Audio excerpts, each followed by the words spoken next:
Shalom. Kurang keras suaranya. Shalom.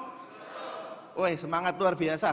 Oke, perkenalkan nama saya Denny Teguh Sutandio. Terima kasih atas kesempatan yang diberikan oleh Bapak Gembala. Kita akan bersama-sama merenungkan satu kebenaran firman Tuhan dengan judul, apakah hari Minggu kita harus pergi ke gereja atau tidak? Ketika ada pertanyaan apakah Minggu harus ke gereja, apa yang menjadi jawaban Bapak Ibu? Harus ke gereja? Alasannya kenapa Bapak Ibu kalau harus ke gereja?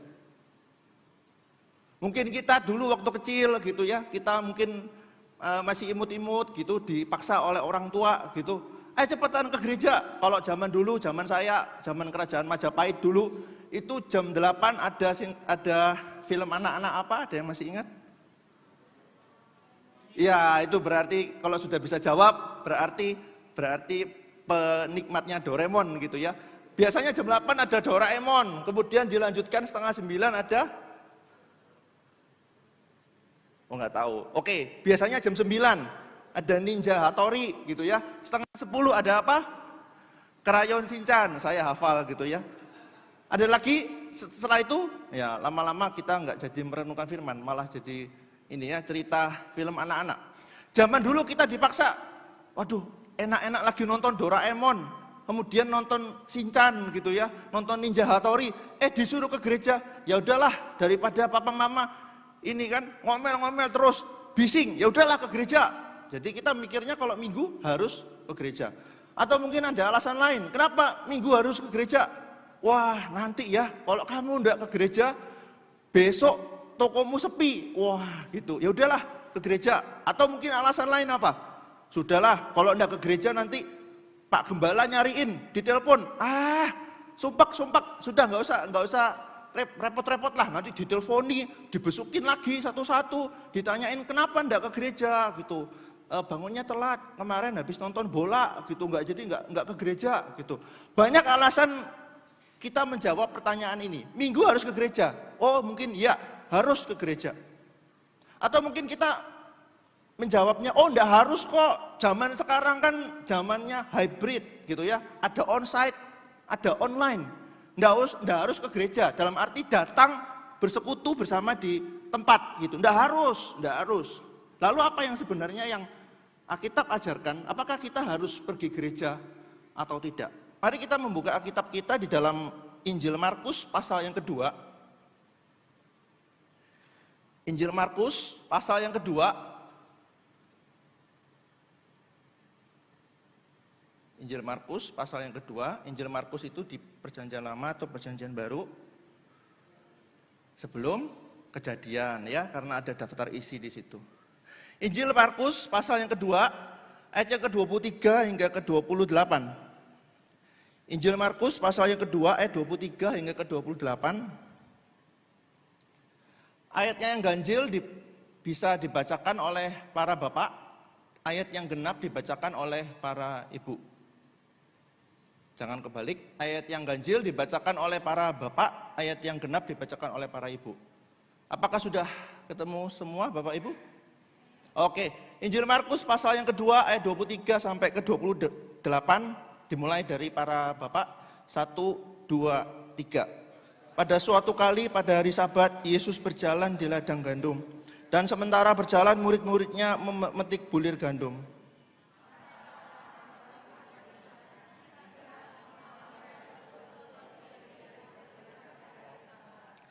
Jawabnya kepada mereka, belum pernahkah kamu baca apa yang dilakukan Daud ketika ia dan mereka yang mengikutinya kekurangan dan kelaparan?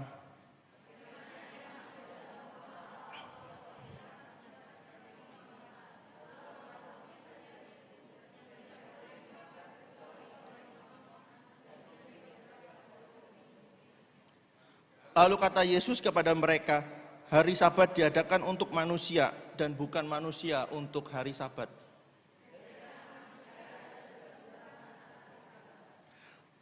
Amin. Kita sama-sama membaca ayat yang ke-28 secara bersamaan. 1, 2, 3. Jadi anak manusia adalah juga Tuhan atas hari Sabat. Amin. Kalau kita melihat teks kita gitu ya, di dalam Markus 2 ayat 23 sampai ke 28 kita menemukan satu kata yaitu sabat. Ada yang tahu sabat itu apa? Bukan sambat ya, sabat.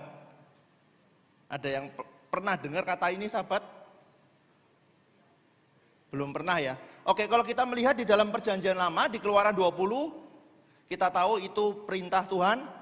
Salah satunya di ayat 8 sampai 11, Tuhan bilang ingat dan kuduskanlah hari sabat. Bisa tolong next slide? Iya. Ketika Tuhan memerintahkan umat Israel pada waktu itu merayakan hari sabat, itu tujuannya bukan cuma hanya sekedar dirayakan terus tidak ada maknanya. Tapi pasti ada maknanya. Yaitu ketika Tuhan menyuruh orang Israel untuk merayakan sabat, tujuannya agar orang Israel itu bisa mengasihi Allah, beribadah kepada Allah, dan juga beristirahat dari jerih lelah mereka. Ya pasti kan, namanya orang bekerja pasti capek. Kalau capek, waktunya sabat adalah untuk beristirahat. Dari manusia, dari hewan, itu disuruh istirahat sama Tuhan semua. Intinya sabat adalah kita mengasihi Allah, kita beribadah kepada Allah, dan mengasihi sesama. Tapi, seperti biasa, kalau Tuhan ngasih tahu apa, Tuhan memerintahkan apa, kalau namanya manusia berdosa, seringkali yang dilakukan apa? Langsung, oh ya, terima kasih Tuhan, saya akan melakukan dengan segenap hati. Seringkali yang terjadi apa? Ketika Tuhan bilang apa yang dilakukan oleh manusia, kita semua yang kita lakukan apa? Biasanya pertama tidak menaati, betul? Tuhan bilang, karepku lah, terserah aku mau ngapain. Tidak menaati. Atau yang kedua, bertindak ekstrim, betul? Contoh misalnya kalau di dalam Kejadian misalnya Tuhan bilang kepada Adam dan Hawa, ini buah pohon jangan kamu makan buahnya. Sama Hawa ditambahi enggak? Ketika lagi ngomong sama setan, ketika ngomong sama ular, apa yang dikatakan oleh Hawa? Tuhan itu ngomong tidak boleh dimakan dan tidak boleh diraba. Tuhan tidak bilang diraba kan? Tuhan bilangnya cuma tidak boleh dimakan. Memang dasarnya manusia itu suka menambah-nambahi gitu ya, suka lebay bahasa Yunaninya gitu ya. Lebay, menambah-nambahi. Tuhan tidak bilang apa ya ditambah-tambahi, pokoknya asal supaya kelihatan apa? Menaati hukum Tuhan. Ternyata kan tidak. Nah, sama seperti itu. Apa yang dilakukan oleh orang-orang Israel, dikasih perintah kuduskanlah hari Sabat, kasihilah Allah, kasihilah manusia, kasihilah sesama. Tapi yang dilakukan oleh orang-orang Yahudi apa? Pemimpin agama Yahudi di teks kita Markus 2 ayat 23 sampai 28. Ketika konteksnya adalah para murid Yesus sedang jalan kemudian memetik bulir gandum, apa yang dikatakan oleh pemimpin agama Yahudi? Loh, murid-muridmu ini ya melanggar hari Sabat. Hari Sabat itu kan tidak boleh kerja, tidak boleh ngapa-ngapain, tidak boleh melakukan pekerjaan berat. Bisa next slide? Next. Nah, tidak boleh bekerja apapun. Bahkan di dalam tradisi Yahudi ada 39 jenis larangan yang tidak boleh dilakukan oleh orang Yahudi di hari Sabat. 39. Boro-boro 39. Coba saya tanya, Bapak Ibu masih ingat 10 perintah Allah? Oke, hukum ke-6 isinya apa? Ini cuma 10 perintah Allah loh ya, nggak sampai 39 loh. Cuma 10 perintah Allah. Titah ke-6, perintah ke-6, ada yang bisa jawab? Yang bisa jawab berfoto dengan pembicara. Silakan. Ada yang tahu isinya titah ke-6? Nah kan, hanya 10 perintah kita nggak hafal kan? Titah ke-6. Apalagi 39 jenis larangan di dalam orang-orang Yahudi. Kebayang nggak ya? Kita jadi orang Yahudi kira-kira hafal nggak ya? 10 aja boro-boro 10. Kita sudah ngapalin sampai titah ke-10, titah ke-5 lupa lagi gitu kan. Ini 39 jenis larangan, sangat-sangat banyak sekali. 39 jenis larangan. Dan seorang dosen saya di sekolah teologi, di tempat saya studi, itu pernah cerita, dia di Amerika tuh pernah punya tetangga orang Yahudi. Beneran ini orang Yahudi, bukan KW ya, orang Yahudi beneran. Kemudian di hari Sabat, tetangganya ini bisa telepon ke dosen saya. Ngapain? Minta tolong matikan saklar lampu. Bayangkan ya, di hari Sabat tidak boleh matikan. Kadang-kadang kita tidak masuk akal kan? Tidak boleh matikan saklar lampu, tapi telepon. Ya sama aja toh, itu bekerja kan? Nggak masuk akal sekali. Hari Sabat tidak boleh mematikan saklar lampu, tapi telepon. Ya sama aja. Namanya telepon berarti kan otomatis pegang HP, ini kan dianggap bekerja. Kemudian mencet, nah itu juga bekerja kan. Kemudian pasang di telinga, ya sama aja, itu namanya bekerja. Itu yang dilakukan oleh orang-orang Yahudi. Tidak boleh melakukan segala sesuatu. Itu namanya legalisme. Bapak Ibu mungkin pernah dengar kata legalisme. Apa-apa enggak boleh, itu enggak boleh, ini enggak boleh. Kalau kita sebagai orang Kristen juga seperti itu enggak kita mendapati gitu ya. Kalau kita sudah ibadah pulang, kita ke mall gitu ya. Entah itu ke Tunjungan Plaza, entah itu di Grand City. Kenapa nyebutin merek ya. Kemudian kita ngelihat ada anak-anak muda. Kita tahu ini pemudanya GAB. Kemudian kita tahu, loh kok enggak ke gereja? Kita kepikiran gitu enggak? Loh kan hari Minggu kan harus ke gereja. Loh kenapa kamu kok ke mall? Kenapa kamu kok staycation? Oh staycation ya. Misalnya healing-healing di Indo April gitu ya. Atau mungkin kita menjumpai pemuda-pemudi Kristen, pemuda-pemudinya kita di GAB. Kok bisa ngelencer, bisa kemana-mana. Loh kok enggak ke gereja? Harusnya kan ke gereja. Enggak boleh enggak ke gereja. Kita kan masuk ke dalam ekstrim yang satu kan. Semua enggak boleh pergi ke mall, enggak boleh ngapa-ngapain, harus ke gereja. Kalau ke gereja ibadah jam 9, kita datangnya jam 6, sekalian bantu tukang parkir. Oh itu namanya kita orang Kristen gitu ya, harus ke gereja. Apa yang dikatakan oleh Yesus ya? Next slide, bisa tolong? Ya, apa yang Yesus jawab kepada para pemimpin agama Yahudi? Yesus bilang apa? Gampangannya seperti ini. Kalian pemimpin agama Yahudi itu melihat saya, melihat aku melanggar hukum Taurat, melanggar Sabat kan? Kamu nggak inget ya? Dulu zamannya Daud itu juga melanggar hukum Taurat loh. Kenapa? Karena Daud itu pada waktu itu diberikan roti sajian oleh imam. Padahal tidak boleh kan? Roti sajian di dalam perjanjian lama itu hanya boleh dimakan oleh para imam. Lah Daud itu siapa? Daud bukan imam. Tapi orang-orang pemimpin agama Yahudi apa yang dilakukan? Diam aja toh. Apakah kita mengerti pergumulannya Yesus? Yesus bilang apa? Pemimpin agama Yahudi, kamu itu menyerang saya, melawan saya, katanya saya itu melanggar hukum Taurat. Tapi kamu tahu nggak? Daud, raja yang kamu hormati, itu juga sudah melanggar hukum Taurat dan kamu diem aja. Kamu nggak tegur, sama-sama melanggar, kenapa kamu nggak tegur Daud? Atau mungkin kalau Bapak Ibu bingung, saya memberikan ilustrasi. Pernah enggak? Misalnya nih, saya menegur seorang pemuda. Karena pemuda itu tahu dia itu habis ngomong kotor. Kalau bahasa Ibraninya meso gitu ya. Habis ngomong kotor dengan temannya. Kemudian saya datangi itu pemuda. Pak, sebut saja namanya Joko. Di sini nggak ada yang Joko ya? Oh aman berarti. Sebut saja pemuda itu namanya Joko. Joko tuh habis ngomong kotor, habis marah-marah sama temennya namanya Alyong. Nggak ada Alyong di sini ya? Oke aman.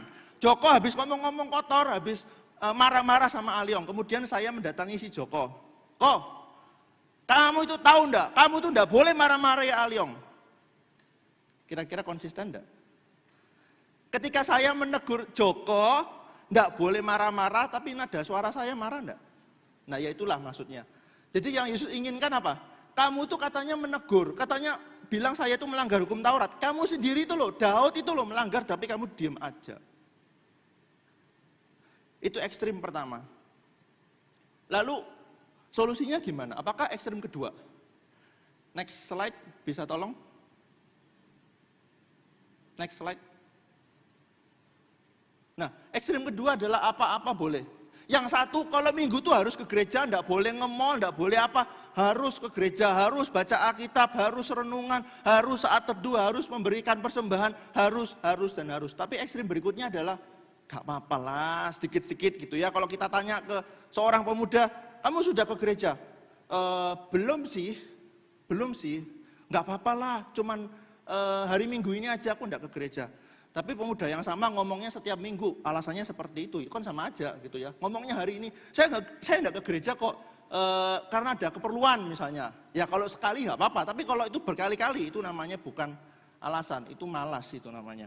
Atau mungkin alasan lain, zaman sekarang hybrid gitu ya. Sudahlah, nggak usah ibadah onsite. Sekarang kan sudah ada online gitu kan ya. Jadi ya enggak usah kumpul-kumpul sama orang, apalagi beberapa orang ada yang ketakutan gitu ya dengan nanti kalau terpapar COVID gimana, apalagi habis baca berita Omikron itu semakin hari semakin naik. Kemudian waduh, sudahlah daripada kena nanti terpapar, waduh tambah cilaka lagi. Ya mungkin di satu sisi kalau ada orang-orang yang terpapar, kita bisa maklum kan ya. Misalnya para sudah umur 80, 90, terus ada komorbid dan sebagainya, beribadah online, kita bisa maklum. Tapi yang bilang ini kadangkala pemuda atau pemudi atau 40-50 tahun yang tidak ada komorbid, yang tidak terpapar, bilangnya seperti itu. Pernah menjumpai orang-orang seperti itu? Alasannya apa? Coba ya kalau ibadah onsite itu ya, mesti harus bangun pagi, terus ngapain coba? Harus mandi, harus makan supaya nggak pingsan waktu ibadah gitu kan. Terus harus, kalau yang ibu-ibu biasanya apa kalau ibadah onsite? Wah harus siapan, semprot parfum, 1 botol semua kalau perlu diminum gitu ya.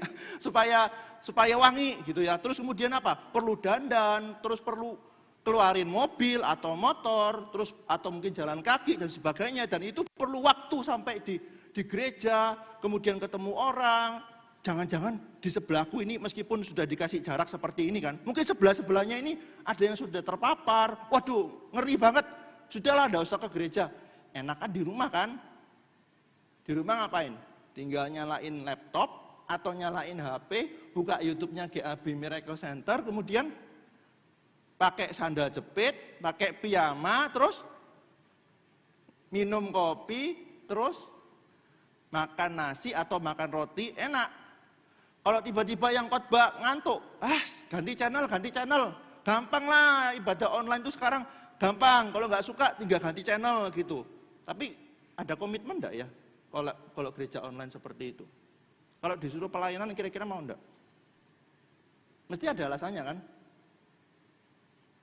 Saya capek Pak, dari Senin sampai Minggu itu kerja terus gitu ya. Tapi kalau pergi staycation di Batu, di Malang ada aja waktunya. Tapi kalau pelayanan enggak. Ya itu enggak boleh. Yang satu tidak boleh sama sekali. Yang satu gak apa-apa lah, it's okay, gak jadi masalah. Sekarang ada gereja online gitu ya, ibadah sambil pergi ke Batu gitu, it's okay, gak jadi masalah. Lalu apa yang Yesus ajarkan kepada kita? Apakah ekstrim yang satu, semua gak boleh, hanya harus pergi ke gereja? Atau yang satunya, gak apa-apa lah, santai aja, boleh saja lah, santai, gak usah. Yang penting itu kan hati, wah selalu begitu kan. Yang penting tindakan, gak perlu ibadah, gak perlu ketemu orang. Yang penting apa? Hati kita menyembah Tuhan, hati kita mengasihi Tuhan. Lah hati mengasihi Tuhan tapi tidak mau ke gereja, tidak mau mengasihi sesama, mengasihi jemaat. Itu bukan mengasihi Tuhan kan? Lalu apa yang Yesus ajarkan kepada kita? Mari kita next slide bisa. Apa yang Yesus ajarkan? Di situ Yesus bilang, lalu kata Yesus kepada mereka, hari Sabat diadakan manusia dan bukan manusia untuk hari Sabat. Jadi anak manusia adalah juga Tuhan atas hari Sabat. Berarti di sini Yesus ingin bilang apa? Manusia diberikan oleh Allah hari Sabat, tujuannya untuk mengasihi Allah dan sesama. Dan Yesus adalah Tuhan atas hari Sabat. Orang-orang Farisi, para pemimpin agama Yahudi, kalian merasa bahwa kalian itu hafal hukum Taurat. Kalian merasa bahwa kamu itu bisa menghakimi. Lu salah, lu nggak bener. Kamu melakukan pekerjaan di hari Sabat. Kamu salah, lu salah, semua salah. Tahu enggak? Tafsiranmu, apa yang kamu mengerti tentang hukum Taurat itu salah semua. Karena aku yang memberikan hari Sabat, aku yang berhak memberikan pengertian hari Sabat itu kepada manusia. Yesus itu kan Allah kan ya? Kalau Yesus adalah Allah, Dia yang memberikan hari Sabat, berarti Dia berhak dong memberikan apa sih artinya. Sama seperti kalau kita memberikan tugas kepada siswa atau kepada mahasiswa. Berhak sekali kan, kita yang memberikan tugas, kita berhak memberikan jawaban yang benar kepada mereka kan. Nggak ada ceritanya kita memberikan tugas kepada mahasiswa atau kepada siswa kita, kemudian kita biarin mereka cari-cari jawaban dan kita tidak memberikan jawaban. Ya enggak kan. Kita yang memberikan tugas, kita berhak memberikan jawaban kepada mereka. Sama, Yesus adalah Allah yang memberikan hukum Taurat, yang memberikan hukum Taurat kepada manusia. Dia yang berhak memberikan penjelasan apa arti Sabat. Lalu apa yang Yesus ajarkan tentang Sabat? Next slide. Yang kita bisa pelajari adalah alami Sabat sejati di dalam Kristus. Tadi kalau kita melihat Sabat, kalau bangsa Israel memaknai Sabat itu hari, Jumat malam gitu ya, mereka tidak boleh mengerjakan apapun, tidak boleh masak, tidak boleh bakar-bakar, apalagi bakar rumah orang, tidak boleh gitu ya. Jumat malam itu ibadah sampai Sabtu sore. Ada gereja yang juga melakukan itu sampai sekarang. Nah, Sabat itu kan artinya rest, Sabat itu artinya istirahat. Dan di dalam perjanjian baru, Yesus berkata apa di dalam Matius 11 ayat 28? Marilah kepadaku semua yang letih lesu dan berbeban berat, aku akan memberikan rest kepadamu. Aku akan memberikan kelegaan, aku akan memberikan istirahat kepadamu. Bagi Yesus itu Sabat bukan hanya sekedar hari. Jumat teng jam 6, terus harus beribadah, tidak boleh ngapa-ngapain sampai Sabtu malam. Bagi Yesus bukan hari, tetapi dirinya sendiri. Makanya orang Kristen merayakan hari Sabat, hari Minggu. Kenapa?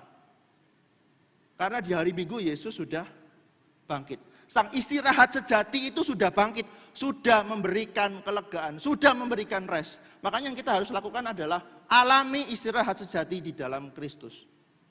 Di dalam Kristus kita menemukan true rest, istirahat sejati, kelegaan sejati. Tidak ada tuntutan. Next slide, bisa tolong? Di dalam Kristus kita tidak mengalami tuntutan hidup. Jujur setiap kita di dalam kehidupan kita pasti mengalami tuntutan kan ya. Bagi yang kerja tuntutannya apa biasanya? Harus mencapai standar ini gitu kan. Kalau sudah tidak mencapai standar ini, bosnya marah-marah gitu ya. Ini sudah deadline, kenapa kamu tidak ngumpulin ini apa yang harus kamu lakukan? Kerjaanmu tidak beres semua. Wah, kita langsung stres gitu ya, pulang kemudian kita ketemu anjing kita di rumah, anjing nggak ngapa-ngapain, nggak salah apa-apa, ditendang gitu kan, kita stres, penuh dengan tuntutan hidup. Kalau yang kuliah, apa yang jadi tuntutannya? Tidak boleh absen berapa kali gitu kan ya, kemudian harus mengerjakan tugas, paper, dan kroni-kroninya, terus ada UTS, UAS yang semuanya textbook misalnya kalau ada dosen seperti itu. Kemudian bikin paper berhalaman-halaman gitu ya, padahal kita paling males baca, apalagi ngetik gitu ya. Di dalam kehidupan kita yang bekerja misalnya, punya toko dan sebagainya, kita punya tuntutan hidup kan. Saingannya banyak, kita harus setengah mati, harus ngepres harga supaya apa? Supaya barang kita laku, kualitasnya bagus tapi harganya bersaing, harganya bahkan lebih murah dari saingan kita. Apalagi zamannya Covid gini sekarang ya, mungkin sudah lebih mendingan daripada tahun-tahun sebelumnya, tapi paling tidak kita masih merasakan dampaknya kan. Toko sepi misalnya, pekerjaan aduh tidak karu-karuan. Ada yang kalau Bapak Ibu pergi ke sebuah mall gitu ya, dulu ada gerai tertentu, gerai makanan tertentu, sekarang sudah tutup. Itu tuntutan hidup kita. Tapi orang Kristen juga menuntut enggak ya? Tolong tanya. Dunia kita menuntut, pekerjaan kita banyak tuntutan, kuliah kita banyak tuntutan, sekolah kita, toko kita semua, itu kita mengalami tuntutan. Tapi seringkali yang terjadi adalah orang Kristen juga menuntut orang lain loh.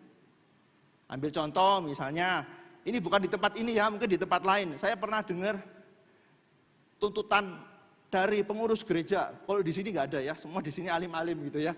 Mungkin di tempat lain itu ada yang sampai pengurus gereja itu menuntut jemaatnya membayar perpuluhan. Bahkan sampai pengurus gereja datang ke kantor jemaat hanya untuk apa? Kamu sudah perpuluhan belum? Itu tuntutan loh Bapak Ibu. Bukan berarti saya anti perpuluhan, sekali lagi saya masih memberikan perpuluhan di gereja tempat saya melayani.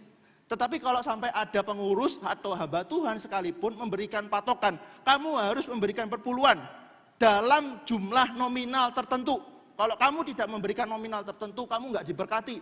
Kamu tidak kamu tidak mengasihi Tuhan, kamu tidak all out bagi Tuhan. Seringkali alasannya seperti itu. Itu tuntutan. Atau mungkin tuntutan lain, misalnya Bapak Ibu pernah dengar tradisi Kristen? Pernah? Ambil contoh, kalau pergi ke gereja, kalau di tempat ini saya melihat tidak ada ya, karena semuanya boleh pakai jeans gitu ya, boleh pakai, ada yang pakai kaos ya di sini ya. Oke, ada beberapa gereja yang sampai se-ekstrim itu. Kemudian tidak boleh mendengarkan lagu-lagu duniawi, tidak boleh baca koran bahkan. Tapi kalau scroll berita di Line group atau di Instagram boleh gitu ya, sama aja itu. Tidak boleh ini, Bapak Ibu tahu akupunktur ya? Tusuk jarum pernah tahu ya? Wah, jadi orang Kristen itu tidak boleh gitu-gituan. Jadi orang Kristen itu harus beda dengan dunia. Bukankah Alkitab mengatakan jangan serupa dengan dunia? Kalau orang dunia itu potong rambutnya undercut seperti saya. Orang Kristen, pemuda Kristen tidak boleh undercut. Bolehnya apa? No cut gitu ya. Potongan rambutnya harus seperti gaya misionaris zaman kerajaan Belanda, zaman kolonial. Kalau pakai baju tidak boleh dikeluarkan, harus dimasukkan seperti jojon. Itu tradisi Kristen. Begitu ada orang-orang Kristen, pemuda-pemuda yang seperti itu, yang undercut, kamu sudah ikut arus dunia. Kalau orang dunia pakai smartphone, kita orang Kristen harus pakai pager, Bapak Ibu. Masih zaman ini pager ya. Nah, itu namanya orang Kristen, harus beda dengan dunia, gitu ya. Tolong tanya orang-orang seperti ini, kalau ditanya dia punyanya smartphone atau pager ya. Orangnya kan bilang gitu kan, harus jadi orang Kristen harus tidak boleh serupa dengan dunia. Orang dunia ngapain, kita tidak boleh seperti itu. Tolong tanya, dia punyanya smartphone atau pager ya? Pager sekarang masih laku nggak ya? Rasanya sudah enggak kan? Boro-boro pager. Nokia zaman dulu aja sudah nggak laku kan? Orang seperti itu kalau ditanya kira-kira punyanya smartphone, merek tertentu. Apakah itu merek RRT gitu ya, saya tidak mau promosi merek tertentu, nanti dikiranya jualan HP di sini. Kemudian atau merek Korea gitu ya, Korea atau dari RRT atau misalnya dari, ya cuma 2 biasanya ya. Ironis kan? Bilangnya tidak boleh serupa dengan dunia, HP-nya smartphone. Tolong tanya orang itu kalau kemana-mana naik mobil atau jalan kaki ya?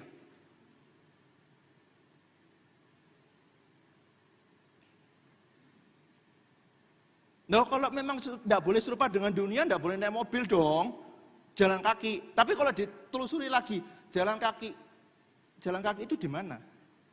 Di tanah kan? Tanah itu miliknya siapa? Orang dunia, ya sama aja toh. Berarti kalau namanya jadi orang Kristen tidak boleh serupa dengan dunia, mendekamlah di rumah. Tapi mendekam di rumah juga salah. Rumah yang bangun siapa kontraktornya? Orang dunia, sama aja. Berarti bisa enggak kita tidak boleh serupa dengan dunia, sama sekali kontras, beda banget sama dunia. Itu loh namanya tradisi Kristen. Enggak heran ya, kalau kita melihat survei, beberapa pemuda sudah tidak beribadah lagi di gereja. Kenapa? Contoh simpel, Pak Teguh apakah sudah memiliki anak? Nah misalnya nih Pak Teguh sudah memiliki anak remaja, kemudian datang ke sini, pelayanan, jenisnya robek-robek. Wah, kira-kira apa yang dilakukan oleh orang-orang Kristen ya? Kamu ini anak pendeta, tidak boleh pakai ini jenis robek-robek. Kamu itu anak pendeta, harus pakainya apa? Minggu depan ditambal ya jenisnya ya. Tidak boleh pakai jenis robek-robek. Misalnya pelayanan, pakai apa misalnya, pakai sepatu kets gitu ya. Kemudian, wah di komeni, kamu pelayanan tidak boleh, kamu tuh anaknya pendeta. Dari kecil, dari remaja, mereka sudah dicekokin apa? Lu anaknya pendeta, harus kayak papamu pendeta. Kalau papamu itu bajunya rapi, kamu juga harus rapi. Bukan berarti saya mengatakan kita boleh sembarangan pakai baju, enggak ya. Tapi maksudnya mengkategorikan, kamu anak pendeta harus seperti ini, harus seperti ini, harus seperti ini. Enggak heran loh, beberapa pemuda mulai meninggalkan gereja. Bahkan anak pendeta sekalipun meninggalkan gereja. Karena apa? Aku datang ke gereja, misalnya pakai anting-anting, kemudian jenisnya robek-robek. Apa yang dilakukan oleh jemaat? Pandangan matanya sinis kan? Sopo iki? Anaknya Pak Teguh gitu ya. Ini contoh ya. Oh ini anaknya Pak Teguh. Bapaknya pendeta kok anaknya gak karu-karuan gini. Wis perlu ini dibaptis ulang aja. Kalau perlu semua sampai kepala gitu ya, semua sampai kaki semua itu akhirnya langsung meninggal gitu ya gara-gara dibaptis kelamaan. Harus dibaptis supaya apa? Supaya benar-benar ini bertobat, jangan sampai pakai anting-anting, jangan sampai pakai jeans robek-robek. Itu tuntutan beberapa orang Kristen. Yesus mengajarkan di dalam Kristus kita tidak dituntut. Kita menemukan kesejahteraan, kelegaan sejati di dalam Kristus. Kenapa? Coba kita bayangkan, kita dulu sebelum ditebus Kristus, kita adalah manusia apa? Berdosa. Kalau bahasanya Paulus, kita adalah musuh Allah. Bapak Ibu tahu musuh? Pernah punya musuh? Apa yang dilakukan Bapak Ibu ketika punya musuh? Nggak ada kan, kita punya musuh, kita memperhatikan dia gitu ya. Kamu sudah makan? Ada nggak ya kita memperhatikan musuh kita? Kamu sudah makan, terus kemudian musuh kita jawab belum. Ya sudah, nggak usah makan dia biar cepat mati. Nah itu kan musuh kan. Seringkali kan kita berpikirnya seperti itu. Kita musuh Allah, kita terpisah dari Allah, kita pasti mati. Tapi apa yang Kristus lakukan buat kita? Dia turun menjadi manusia, dia membebaskan kita. Kita terikat oleh dosa, kita nggak bisa lepas dari namanya dosa. Tapi Kristus mati bagi kita, membebaskan kita dari dosa. Coba kita bayangkan jadi orang Yahudi pada waktu di Markus 2 ya. 39 jenis larangan. Capek. Ini hari Sabat.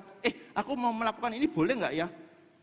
Rasanya nggak boleh. Daripada aku lupa ya sudahlah nggak aku kerjakan. Boleh masa enggak? Oh nggak boleh. Seingatku nggak boleh sih menurut si bapak ini, bapak rabi, pemimpin agama Yahudi, bilangnya nggak boleh. Ketika aku misalnya mau staycation di Batu misalnya, nggak ada ya zaman dulu Batu ya. Staycation di pegunungan, di pantai, boleh enggak ya sih? Lupa ingat sih. Kita stres gak jadi orang Yahudi pada waktu itu? Mau melakukan apa? Oh, aku lupa ya, boleh enggak ya? Oh nggak usah lah, nggak usah dikerjakan lah. Kita stres kan? Apa tapi yang Yesus ajarkan kepada kita? Datang kepadaku, mari kepadaku, kamu yang letih lesu dan berbeban berat. Aku akan memberikan istirahat, kelegaan. Kamu capek, kamu stres karena banyak tuntutan agama Yahudi. Sekarang aku akan memberikan kepadamu istirahat sejati. Di dalam Kristus kita tidak dituntut. Kenapa? Karena Allah Bapa sudah menuntut itu bagi Kristus. Next slide, bisa minta tolong. Di luar Kristus kita dituntut harus berbuat sesuatu. Harus menunjukkan performa tertentu, harus baik, harus berintegritas, itu nggak salah. Tapi kita dituntut, kita terpaksa jadi orang Kristen harus begini. Kita capek. Kalau kita tidak melakukan itu, kita dituntut apa? Dasar orang Kristen munafik, kita capek. Tapi di dalam Kristus kita tidak dituntut berbuat sesuatu karena Bapa telah menuntut Kristus untuk membebaskan kita dari tuntutan dosa. Itu yang dilakukan oleh Kristus bagi kita. Jadi kesimpulannya apa? Next slide. Apakah kita minggu harus ke gereja? Jawabannya tidak harus. Ingat, di dalam Kristus tidak ada tuntutan. Khotbahnya selesai? Belum. Apa yang Yesus ajarkan poin yang kedua? Next slide. Pergunakanlah Sabat untuk mengasihi Allah dan sesama. Tadi kita sudah dibebaskan dari dosa. Kita yang terbelenggu oleh dosa, kita diikat oleh dosa. Tidak ada satupun yang bisa melepaskan kita dari ikatan dosa. Tapi apa yang Kristus lakukan? Dia membebaskan kita dari dosa. Kalau kita sudah dibebaskan, apa yang kita lakukan? Kalau Bapak Ibu bingung, saya kasih contoh. Misalnya, kalau Bapak Ibu pernah nonton entah itu drakor, drama Korea, atau sinetron Indonesia, biar lokal gitu ya. Pasti Bapak Ibu pernah tahu gambar ini, bisa ditampilkan tolong slide-nya. Seorang perempuan atau seorang ibu-ibu diikat oleh penjahat. Anggaplah itu ikatannya benar-benar kuat. Sampai si ibu itu dengan kekuatan Sailor Moon sekalipun tidak bisa melepaskan. Sangat-sangat kuat. Kemudian datanglah seorang bapak gitu ya. Bapak datang untuk melepaskan ikatan ibu ini. Setelah terlepas, ternyata bapak ini kelihatannya maco gitu ya. Maco, wah sudah nge-gym gitu ya. Tapi takut sama kecoa. Kemudian ibu ini sudah dilepaskan dari ikatannya. Kemudian tiba-tiba ada kecoa nongol di situ. Yang dilakukan oleh bapak ini apa? Kecoa. Yang dilakukan oleh si ibu habis dilepaskan ikatannya apa? Si ibu ini orangnya nggak takut kecoa yang takut sama dia gitu ya. Nggak takut sama kecoa. Yang dilakukan oleh ibu ini apa?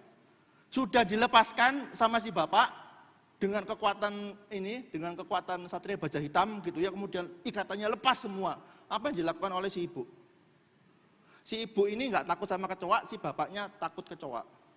Ketika bapaknya, kecoa rek, Apa yang dilakukan oleh si ibu? Berdoa. Semoga bapak ini tidak sakit jantung gara-gara takut kecoa. Enggak kan? Yang dilakukan oleh si ibu apa? Kecoa ini, yang dilakukan apa? Dibunuh kan? Paling nggak diinjek kan? Supaya apa? Ya supaya tidak bikin si bapak ini jadi trauma dengan kecoa gitu ya. Ketika ibu ini melakukan hal itu, ketika ibu ini menggenjat kecoa atau membunuh kecoa, tolong tanya, apakah ibu ini terpaksa melakukannya? Terpaksa nggak? Kenapa nggak terpaksa? Karena sudah dilepaskan kan? Sudah dilepaskan sama bapaknya itu. Bapaknya sudah melepaskan sehingga ibu ini bisa terlepas dari ikatan. Ketika bapak ini ada kesusahan, si ibu langsung menolong. Ketika ibu ini menolong bapak yang lagi kesusahan karena takut kecoa, ibu ini melakukan bukan dengan terpaksa kan? Karena apa? Aku sudah dibebaskan. Itu yang kita harus lakukan hari ini. Kristus sudah membebaskan kita dari hukum dosa. Kristus sudah membebaskan kita dari kutuk dosa. Maka kita mengasihi dia bukan harus, tetapi pengen. Apa bedanya harus dengan pengen? Pak Teguh, makanan favoritnya apa? Kalau boleh tahu? Bakso. Yang bukan favorit, makanan yang paling nggak suka. Oh banyak, lebih banyak ya. Misalnya bakmi goreng suka? Nggak suka. Yang paling nggak suka, kalau dengan makanan itu kita benar-benar pengen muntah gitu. Buah durian suka? Buah durian.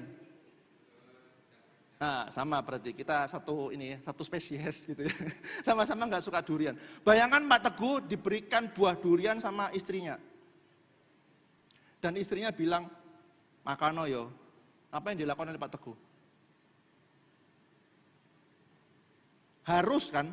Kira-kira yang dilakukan oleh Pak Teguh apa? Ya sudahlah, gak apa-apalah demi istri gitu ya, terpaksa melakukannya. Tapi apa yang terjadi kalau misalnya istri tidak memberikan buah durian itu, tapi memberikan bakso? Ditinggal di meja makan, kemudian istrinya masak atau istrinya cuci baju dan sebagainya, kemudian tinggal di situ Pak Teguh di meja makan. Apa yang dilakukan oleh Pak Teguh? Perlu disuruh nggak? Itu bakso habiskan ya? Perlu disuruh nggak? Nggak usah kan?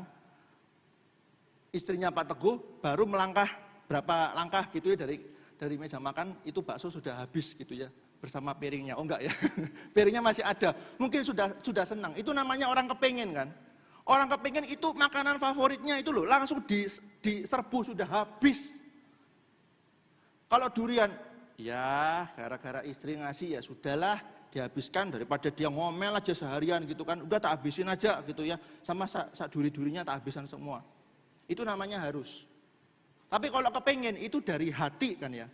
Saya mau, saya kepengen. Kita sudah dibebaskan oleh Kristus, saya kepengen untuk beribadah. Next slide bisa tolong. Lalu apa yang kita lakukan? Kalau sudah dibebaskan, kita mengasihi Allah. Kita kepengen. Kita pengen bersekutu dengan Allah. Kita kepengen mengasihi Allah. Kita kepengen mengasihi orang lain. Kita kepengen mengasihi jemaat. Kita kepengen ke gereja. Kita kepengen beribadah. Maka bagaimana kita menggunakan sabat yang benar? Bukan masalah hari, tetapi Kristus kan tadi. Kristus sudah membebaskan kita. Bukan berarti kita nganggur di rumah, ongkang-ongkang kaki, terus tinggal ini ngopi, terus selesai. Tidak. Kita sudah dibebaskan, maka apa yang seharusnya kita lakukan? Pergunakanlah sabat untuk mengasihi Allah dan sesama. Tim Keller di dalam artikelnya membagikan 4 poin yang bisa kita pelajari. Pakailah sabat untuk beristirahat di dalam Kristus. Minggu, hari ibadah, pergunakanlah untuk benar-benar beristirahat di dalam Kristus. Kita menikmati anugerah, kita menikmati betapa agungnya Kristus, betapa luar biasa, betapa baiknya Allah itu bagi kita. Kita menikmati itu. Itu seperti kayak kita dicas HP-nya, smartphone-nya. Kalau kita sudah capek sampai Sabtu, kita datang ke hadirat Tuhan, kita datang bersekutu, kita mendengar firman Tuhan, kita bersekutu dengan saudara seiman. Kita bersekutu, di situ kita menemukan recharge. Kita dicas ulang, sehingga pada hari Senin ketika kita kembali beraktivitas, kita kerja, kita punya semangat lagi. Jadi bagi orang Kristen mungkin tidak ada istilah I hate Monday ya. Tapi juga jangan lebay, I like Monday ya enggak juga, biasa aja gitu ya. Tapi paling tidak kita tidak menganggap Senin itu kerja maneh, kerja lagi. Enggak, karena kita sudah beristirahat di dalam Kristus pada hari Minggu. Kita menemukan kepuasan sejati. Yang kedua, pakailah Sabat untuk melakukan kegemaran kita. Kita suka ngapain? Futsal misalnya, atau badminton. Pakailah itu. Bukan berarti ini jadi alasan ya. Kemudian, loh katanya Pak Denny melakukan kegemaran. Ya udah, gak usah ke gereja dah. Ini aja, aku tak futsal aja setiap minggu. Loh kan katanya pakailah Sabat untuk melakukan kegemaran. Bukan ya. Maksudnya kalau habis pulang gereja, Bapak Ibu ada waktu, silakan. Mau futsal, mau badminton, mau renang, anything yang kita suka. Kegemaran kita lakukan. Jadi bukan hanya melulu fokus, cuman hanya ke gereja, pulang terus bangkong alias tidur, enggak, lakukan kegemaran. Ketiga, pakailah Sabat untuk menikmati ciptaan Tuhan. Habis ibadah misalnya kita ngomong sama istri, sama anak, yuk kita ke Malang gitu. Wah, kita menikmati pantai, danau 3 warna gitu, sekalian promosi. Karena dulu saya pernah tinggal di Malang gitu ya. Wah, kita menikmati danau 3 warna atau Teluk Asmoro dan sebagainya. Kita menikmati pemandangan. Tapi tolong jangan ekstrim ya. Kita bisanya ke Malang Batu, nggak pakai persiapan nggak apa-apa. Tapi tolong bapak-bapak jangan ekstrim, kemudian bilang ke istrinya, yuk kita ke Singapura yuk, tapi nggak persiapan. Itu ya kita diomelin sama istri, yuk lu enak-enak aja ngomong ke Singapura lah, aku nggak persiapan baju, nggak persiapan apa ya, jangan ekstrim juga ya. Kemudian yang terakhir adalah pakailah Sabat untuk berelasi dengan teman atau anggota keluarga. Habis kita ibadah, kita mungkin janjian sama teman, kita ngobrol sama teman, silakan. Kenapa? Pekerjaan kita, Senin sampai Sabtu, kita capek kan? Di mana-mana kalau orang capek, ketika ada temennya ngisengin, apa yang dilakukan? Seneng enggak? Muarah kan? Senggol, bacok gitu ya, semboyannya. Berani macam-macam lu ganggu gua, aku sudah capek, aku sudah kesel setengah mati, capek, pulang dan sebagainya, masih digangguin sama temen, diisengin gitu, terus dibully bahkan gitu, kita capeknya luar biasa. Tapi pakailah Sabat justru untuk berelasi dengan mereka. Kenapa? Karena karakter kita semakin terbentuk kan. Setelah kita beribadah, kita disegarkan oleh firman Tuhan, kita mendapatkan kepuasan sejati dalam Kristus. Kita mungkin bisa salurkan kepada teman kita. Aku menemukan ini loh. Aku menemukan kepuasan di dalam Kristus loh. Kita berelasi dengan mereka, kita bersekutu dengan mereka. Tujuannya supaya karakter kita semakin terbentuk. Orang stres itu gampang marah. Makanya kita perlu obatnya, kita berelasi dengan mereka. Oh ternyata ada yang lebih stres dari saya ya. Nah itu kita bisa tahu kan, oh ya berarti kalau gitu ya sudah, jangan lebay menanggapi segala sesuatu. Itu yang kita bisa pelajari. Oleh karena itu kesimpulannya apa? Next slide. Dunia menuntut kita untuk berbuat sesuatu dan akibatnya kita capek. Kristus telah berbuat segalanya bagi kita, maka kita seharusnya berbuat segalanya bagi Dia yang telah berbuat segalanya bagi kita. Kita sudah dibebaskan, Dia sudah all out bagi kita, maka kita seharusnya juga berusaha semaksimal mungkin untuk mengasihi Dia. Hidup, melakukan Sabat, mengasihi Allah, mengasihi sesama bagi kemuliaan Tuhan. Next slide. Makanya kesimpulannya apa? Apakah minggu harus ke gereja? Tadi sudah kita pelajari yang pertama, tidak harus. Tapi jawabannya apa? Pengen. Enggak harus, tapi pengen. Aku pengen dekat sama Tuhan, aku pengen ketemu Tuhan. Kalau Bapak Ibu bingung, saya memberikan contoh lagi misalnya. Seorang rekan saya di satu tim pelayanan di gereja tempat saya melayani, dia ini seorang cewek, dia itu punya pacar LDR di Singapura, kalau nggak salah 1 apa 2 tahun.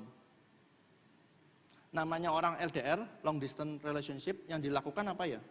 Kalau lagi LDR, biasanya WA gitu kan ya, video call, kalau perlu Zoom gitu ya, sekalian satu kampung di Zoom gitu ya. Terus yang dilakukan lagi apa? Ya telepon, WA call, video call dan sebagainya. Kalau surat rasanya kok zamannya kok terlalu jauh banget ya, apalagi email, aduh gak zamannya.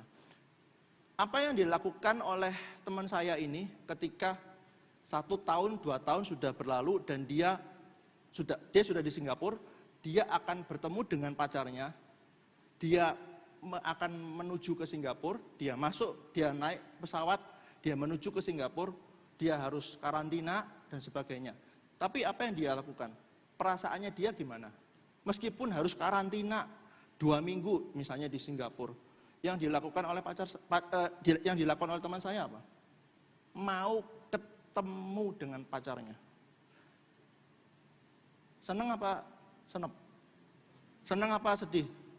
Pasti seneng kan? Orang kepingin. Nggak ada kan ceritanya orang pacaran, oh harus ya aku ke Singapura. Nggak ada kan pertanyaan itu kan? Orang pacaran, orang menikah mau ketemu sama pasangannya kan apa? Masa harus? Kepingin kan? Kita sama Tuhan juga seperti itu nggak sih? Kita kepingin ketemu Tuhan. Sudah pengen ketemu Tuhan. Sama seperti kita kepingin ketemu pasangan kita. Apakah kita sudah kepingin? Dan yang terakhir, poin yang ketiga, poin yang kita suka, yaitu poin terakhir. Next slide. Jangan pergunakan sabat untuk membebani orang lain. Kembali kalau kita masih ingat, inti dari sabat apa?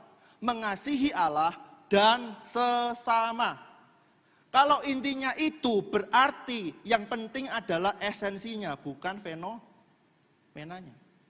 Berapa banyak orang Kristen yang lebih memikirkan, lebih melihat segala sesuatu dari segi fenomena, bukan dari segi esensi. Contoh ya tadi kan, ketemu pemudanya GAB di sebuah mall, kemudian kita langsung sinis, loh ini kan Minggu, aku inceng-inceng di kiri kanan, aku lihat-lihat kiri kanan atas bawah, nggak ada ya, kiri kanan depan belakang nggak ada tuh, si Lukas misalnya, di sini nggak ada ya, Lukas, oh si Lukas ini kok nggak ke gereja ya, kita sinis pandangannya, dasar. Anak muda sekarang, zaman sekarang itu sudah ikut arus dunia.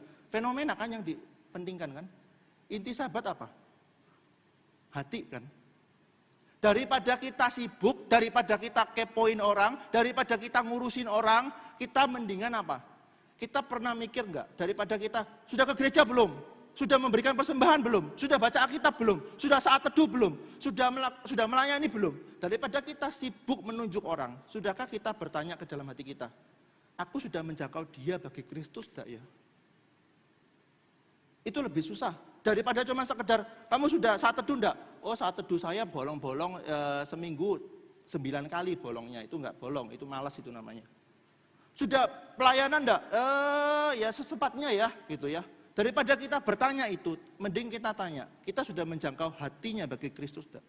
Sabat bukan bicara mengenai hari, sabat bukan bicara mengenai peraturan, harus ini, itu, tapi bicara mengenai hati. Oleh karena itu jangan pernah memaksa orang lain, jangan tangan kita, telunjuk kita dipakai untuk menuding orang lain. Kamu tidak ke gereja, kamu sesat, kamu sudah duniawi, berhenti mulai sekarang hari ini. Karena sabat bukan masalah fenomena. Oleh karena itu kesimpulannya apa? Next slide. Next slide, bisa minta tolong.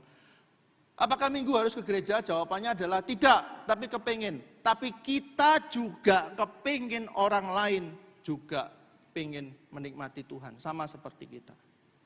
Bayangkan kalau Pak Teguh sukanya bakso, misalnya bakso, saya pernah nyoba bakso di Duku Kupang ya, bakso Pratama itu enak sekali. Saya pernah menikmati bakso itu. Kemudian saya tahu Pak Teguh juga suka. Apa yang saya lakukan ya?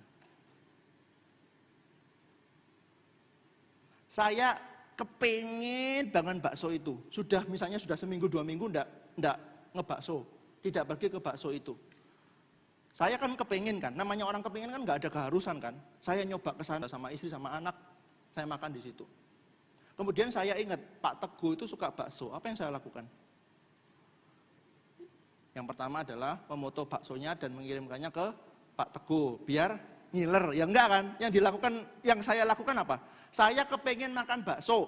Saya sudah keturutan makan bakso dan saya ingat Pak Teguh itu suka bakso. Saya juga kepengen Pak Teguh pengen seperti saya kan.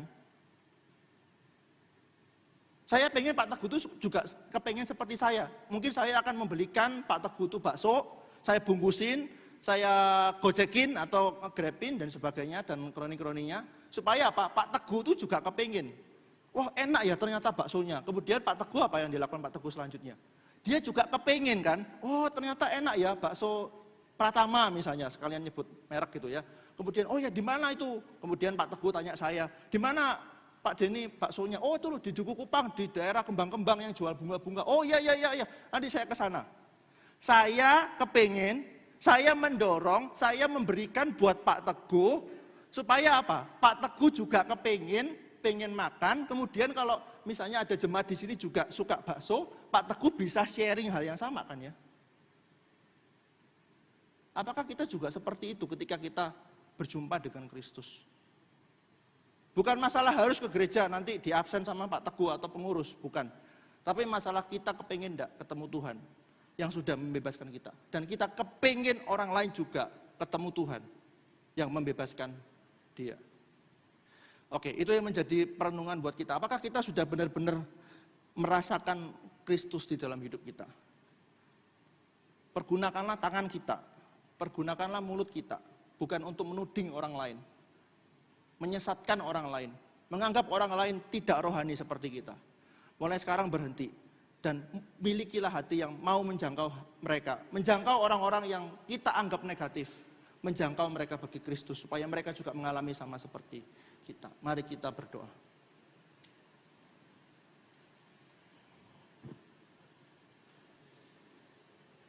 Di hadapan-Mu kami mengaku segala dosa kami.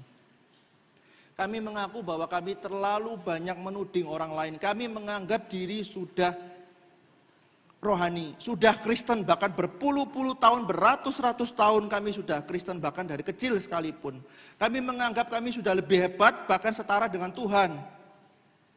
Lebih hebat, menganggap diri orang lain berdosa, menganggap semuanya berdosa, hanya kami yang merasa diri paling suci Tuhan. Siapapun kami termasuk hamba-Mu yang memberitakan firman-Mu, kami semua mengaku berdosa di hadapan Tuhan. Kami mungkin mengkritik orang-orang Farisi, kami mengkritik para pemimpin agama Yahudi, tapi secara tidak sadar kami meniru kelakuan mereka. Ampuni kami Tuhan. Biar firman-Mu boleh menegur kami, mengingatkan kami bahwa Sabat bukan masalah hari, Sabat bukan masalah peraturan, harus begini, tidak boleh begitu. Sabat bicara mengenai hati yang mengasihi Allah dan sesama. Dan itu sudah kami jumpai di dalam Kristus, sang istirahat sejati. Biarlah kami boleh mengalami Engkau di dalam kehidupan kami. Kami boleh mengalami Engkau yang membebaskan kami dari belenggu dosa, membebaskan kami dari kutuk dosa, membebaskan kami dari tuntutan dosa, membebaskan kami dari tuntutan hukum Taurat. Dan biarlah kami bukan hanya mengalami, tapi mengasihi Engkau, Allah yang membebaskan kami. Dan kami tidak memaksa orang lain, menuntut orang lain sama seperti kami. Biarlah firman-Mu yang sudah selesai hamba-Mu beritakan, boleh bekerja di tengah-tengah umat-Mu hari ini. Biarlah Roh-Mu yang kudus bekerja sekali lagi, menegur kami, mengingatkan kami, mendorong kami untuk kami boleh mengasihi. Kami kepingin ketemu Tuhan, kami kepingin mengasihi Allah, kami kepingin mengasihi sesama, kami kepingin ketemu Tuhan, kekasih hati kami. Tolong kami Tuhan, seringkali kami lemah, seringkali kami terbatas, berdosa, melawan Tuhan. Kami tahu kebenaran tapi kami tidak mau melakukannya. Ampuni kami, layakkan kami, doronglah kami itu kami boleh semakin hari hidup bagi Kristus, sang istirahat sejati itu. Terima kasih Tuhan, kami mengalaskan doa kami. Hanya di dalam nama Tuhan Yesus, Tuhan yang sudah membebaskan kami dari tuntutan dosa. Tuhan yang sudah menebus kami, sang istirahat sejati bagi kami. Kami mengucap syukur dan berdoa. Amin.